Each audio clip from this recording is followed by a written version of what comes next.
Okay, hello and welcome to Take Two of Self Care Sunday, where we explore what it means to fill our own cups. This is Take Two because the first time the people were here said there is no sound. So please, can you let me know in the chat if you are here, hello, and whether or not you can hear me? I've put on my old fashioned headphones to see if they are picking up the sound. Let me know, please, if you can hear me. Okay, so first, I want to take the time to recognize you for coming today or for watching the replay because today we are talking about self-care. And you are already doing it just by showing up today to learn something new. Way to go. Thank you, Jen, for letting me know that you can hear me. This is awesome. We're going to start all over again. So, one of the reasons it's so hard to know how to fill our own cups is that we're confused about what self-care even means. And it's no wonder because we get mixed messages about what it means from all sorts of different and credible sources that creates a whole mess of confusion. And so here's an example. I work for the Canadian government, which is a huge employer with a vast amount of resources. And like most employers, they are working hard on supporting employee mental health and well-being. Fantastic, yay. And so I was super excited to see that they have a new guide to self-care during tough times. Like, sweet, I nerd out over this stuff. So yes, this is my jam. Sign me up, download this newsletter. I could not wait to get my hands on this PDF. And I was so excited because I knew they were put together by experts. These are people who have full-time jobs supporting employee health and well-being. And the title of this was kind of promoted as 5 things you can do right now to support yourself during tough times. And the first 3 things on their list were get enough sleep, proper diet, exercise. I think I actually threw my hands up in the air or face palmed when I read that because no wonder people are having a hard time with the concept of self-care. Like, getting enough sleep might be an obvious thing to the people who aren't woken up constantly by children or racing thoughts or panic attacks. And I want to exercise. I mean, I really do. But remember, this is tough times and I am exhausted. I am depleted. I do not have the energy to exercise. And now, not only do I feel guilty about not exercising, I also feel guilty about the Pop-Tart that I had for lunch because we had no food in the house. And I was super busy this morning getting everybody else out of the house. And it's all I could manage to throw in my bag. Okay, so the next 2 on the list of 5 were drink lots of water and do activities that light you up. Okay, so now we're getting closer, but most people I know don't actually know what lights them up.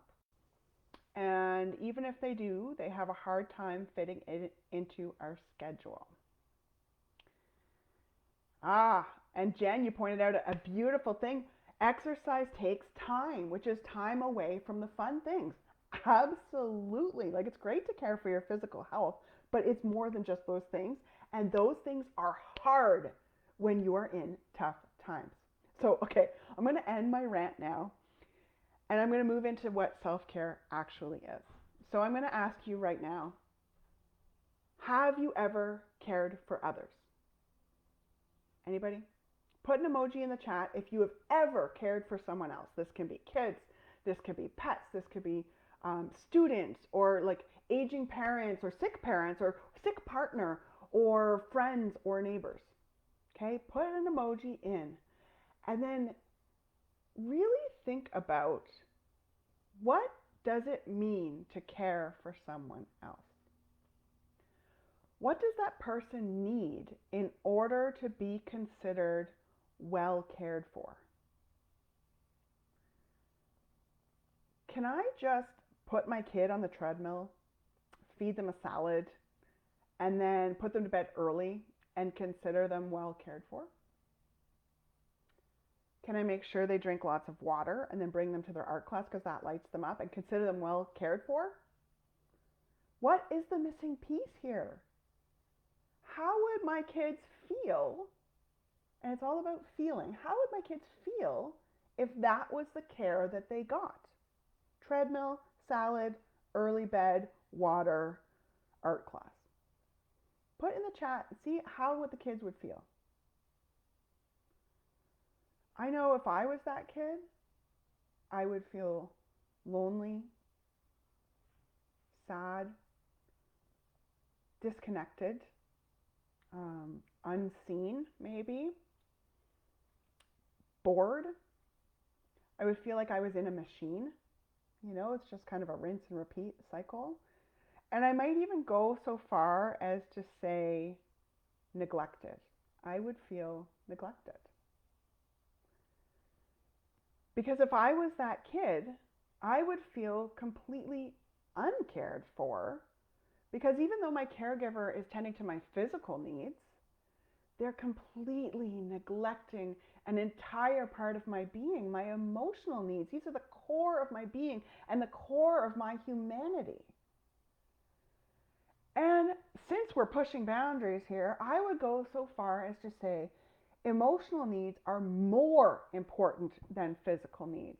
Because if I think of a child who doesn't get exercise or vegetables, but they do get hugs and unconditional love and a safe place to be themselves and express emotions and form deep and trusting connections with their caregivers, I think that kid would be better off long term than the one with the treadmill and the salad. So self-care means caring for the whole self. It means consistent, tiny moments that help us feel safe and connected and loved. And when we can't do it all, the priority should go to the emotional side. Like, yes, we need both physical and emotional, sure, but the priority in tough times when we can't do it all should go to the emotional side. So let's talk about how to do that. So just like caring for a child, there are a million ways to do this. I am going to show you one way. This is a great way to get started, like a basic recipe, you know? And it's my hope that you will take this information and expand it and customize it to suit your taste, because you are the chef of your life. You know your needs the best. And so what I have noticed is that when people come to me in my Bridge to Your Best Life program, they are on overdrive. They are often talking a mile a minute, and they are super scattered, and their memory is foggy because they are freaking out on the inside. And that's actually okay. That's kind of a good starting point, because if you stay in that place for too long, you actually end up stop caring, because your nervous system is so depleted that you can't freak out anymore, and your give a crap, this is a Dolly Parton, my give a damn's busted. And so your recovery is going to be longer. So it's actually an okay place to be in overdrive. And so I designed this kind of mental physio. These are small, repetitive exercises designed to soothe your overactive nervous system and start rewiring your brain as a first step towards building the emotional connections with yourself that will start to let the joy back in. And because I'm a weirdo, I call it Mentio, which is physio for your mind. Yay! And I have dropped a link in the group, so there's a downloadable guide that gives you all sorts of different Mentio activities. We're just going to go through a couple of them today.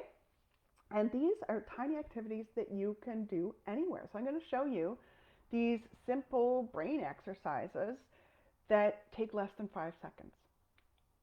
Fantastic. So these benefit everyone. So if you're saying, I'm not a person in overdrive, that's fine. This is not just for people in crisis. If you grab the guide, you can see that it's a progression.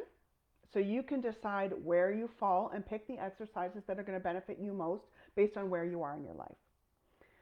But here, for our chat today, we're actually going to start at the beginning. We're going to start with the rest phase. So these are the people who are in overdrive, who are just overwhelmed, can't deal, stressed out. So it's kind of like if you have a physical injury, and then we want to do tiny exercises that are going to facilitate the healing but not going to injure you further.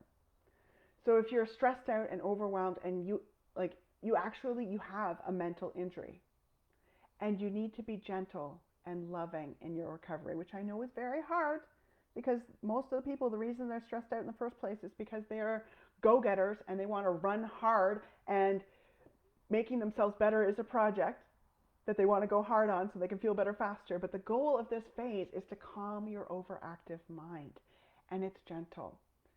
And you just need a tiny little wedge to pry open a little space there, and then get your mind comfortable with having that small space, and so we can build on it later. So in our first exercise, we're just going to focus all of our awareness on one thing for 5 seconds. And before we do that, I just want to give a physical example about what I mean by focus all your awareness. So anybody who's ever done any exercise, you can do like a bicep curl. Like I can curl like this all day. Or I can focus all of my muscles and tension on and do these bicep curls that are very, very intentional, and all my muscles are flexed. So when I'm talking about focusing all of yourself on whatever on your Mentio exercise, I'm talking about the same concept, where you can't just do a 5-second exercise and they're 5 seconds done. You have to focus all of your being on it, because what we're doing right now is we are rewiring your brain. Okay? So first exercise, we're just going to focus on something you can see. Anything you can see that's in front of you. Pen, coffee cup, whatever it is. Doesn't matter. Just look around you and find something to focus on. Now focus all of your being on it. Like you have laser scanners that are coming out of your eyes on that thing. And we're going to look at it for 5 seconds. Ready? 1, 2, 3, 4, 5. That's it. Mentio exercise done. 5 seconds.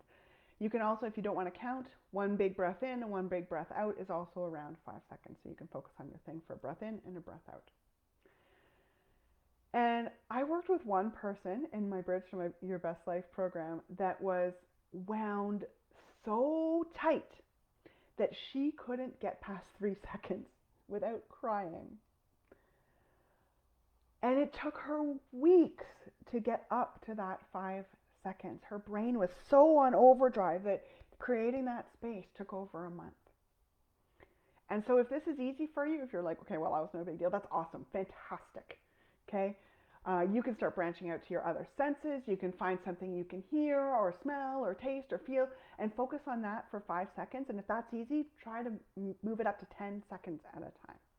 Okay, and what that does is it creates a moment where your brain is only focusing on one thing. It's like building a muscle that doesn't exist right now. Okay, let's quickly try one more in the rest category. This is the easiest category of Mentio. This one combats your brain's intense desire to be doing something all of the time. Right? Have you ever noticed that you try to sit but you can't because your brain's like going a mile a minute? Remember, we're rewiring the brain. So you're going to focus again on that same thing that you focused on for 5 seconds, and then you're going to listen to my words. Okay, ready with your laser focus? Go. I am doing nothing. I am looking at this object and doing nothing. I am doing nothing. That's it. How did it feel? Because when I first started this, it made me panic. I can't be doing nothing. I'm no good if I'm doing nothing. Why am I doing nothing? This is stupid. That's your old programming jumping in. Okay? So that's all you have to do to start calming your nervous system. Kind of cool, right? Like that's it. So the key is to do this multiple times a day so you can start the rewiring process. Try doing it when you're driving. For example, I like to look at the sky for that one. You can do it when you're cooking. You can do it when you're waiting in line, or when your kid is playing their sport, or like even when you're lying in bed. I have like a prompt where I do my 5 seconds every time I send an email. It's 5 seconds. It's totally doable. You got this. And there are more examples of what to do in your Mentio booklet. So if you want to go ahead and grab that, you can. It's in the group. Okay, so if that's easy for you, I just want to give you a taste of what would come next. You would be ready for the next stage of Mentio, which is gentle recovery. In the gentle recovery, we start actively rewiring the brain for positivity.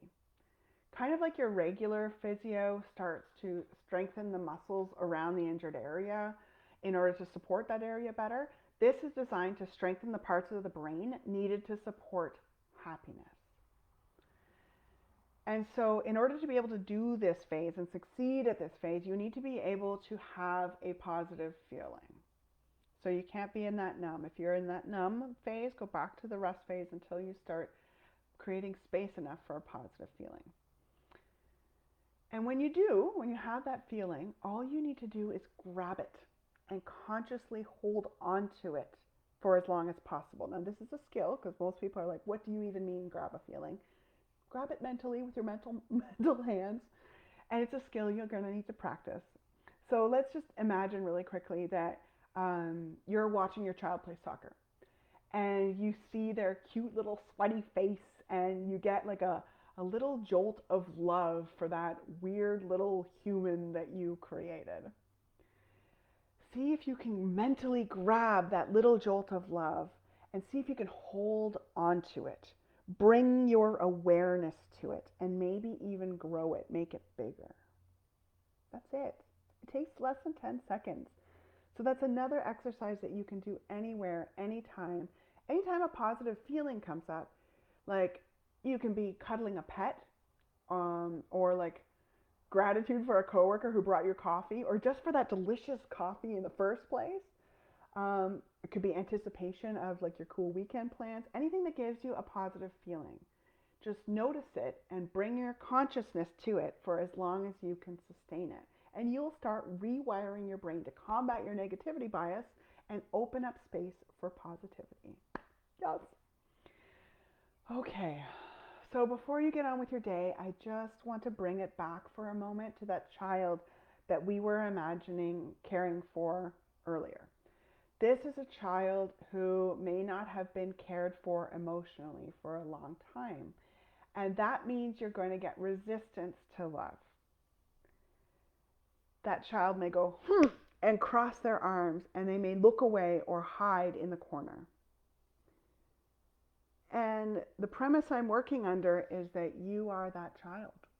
There is a little child in all of us who maybe feels a little neglected and a little bit sad, and they may push away our efforts to self-love.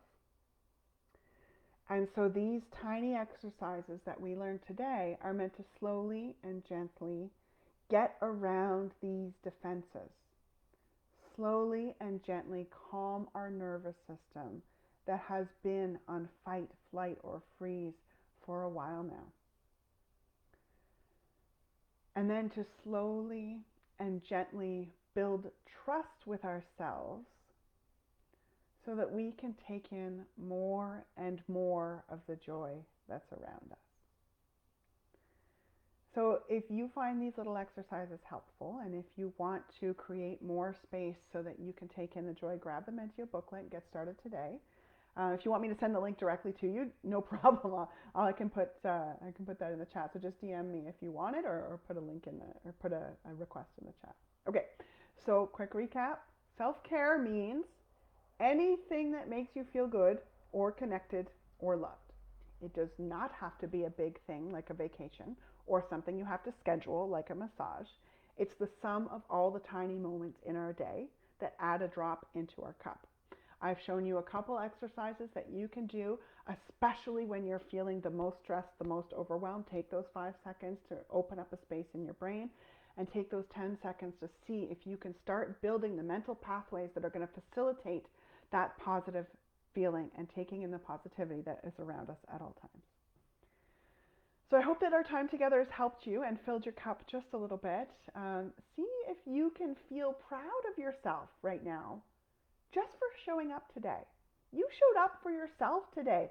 There might be a little feeling of pride in you. See if you can hold it and grow it and take it in and feed that inner child inside of you and let them know they are loved. Okay, that is all. Off to your beautiful weekend, my friends. Have a wonderful day.